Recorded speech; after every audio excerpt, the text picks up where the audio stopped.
Organizations are intrinsically complex.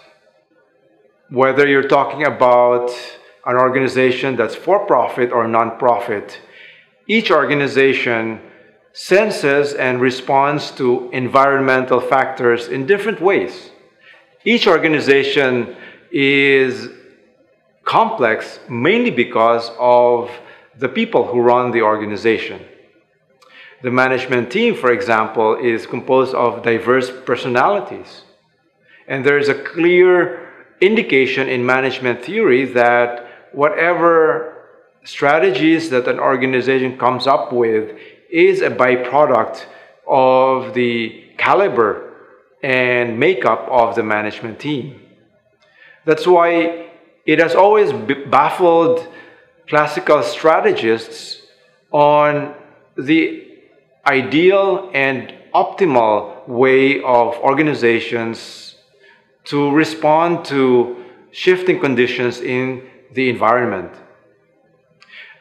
Two of my favorite classical strategists are Raymond Miles and Charles Snow. They mentioned that there are certain patterns for organizations to follow when it comes to responding to the environmental changes around them. One interesting thing about these responses is that not only are organizations supposed to align with the marketplace, they also need to manage the interrelationships within the components of the organization. Examples of such components are the organizational structure, organizational processes, as well as the organizational technologies. What is the goal of all of these? The goal of organizational alignment with strategy and the management of the internal interrelationships of the organizational components is equilibrium.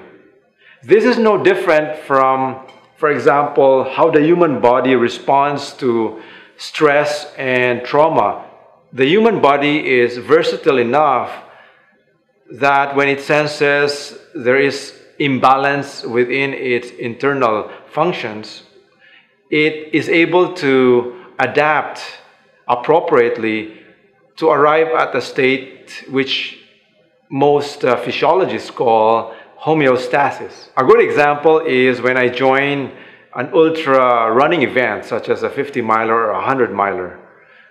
Anything can happen within the environment on race day. The weather may change, or my gastrointestinal system may not adapt properly to the hydration and nutrition plan that I put together for race day. But the beautiful thing about that is, as an experienced endurance athlete, I'm able to adjust and adapt to how my body feels. I'm able to listen to how my system reacts to the different stimuli within the environment, whether it's hot or cold, whether I feel thirsty or I need more nutrition, to be able to cope with the stresses that I'm subjecting my body into. That's why understanding organization is no different from understanding your human body.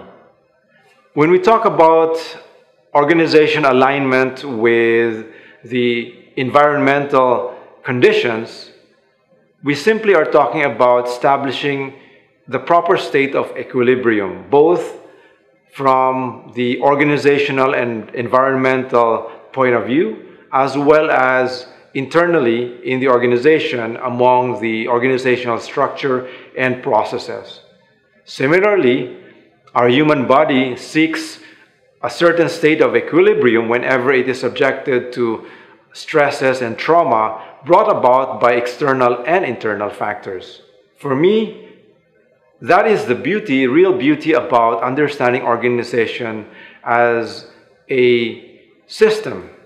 Similar to our human body, we adapt to our environment as well as to whatever is happening internally to be able to establish a certain state of balance in order for us to either perform better, faster, higher. And similarly, organizations strive to maintain a certain equilibrium between its business strategy and the environment, as well as its interdependencies within its structure and processes.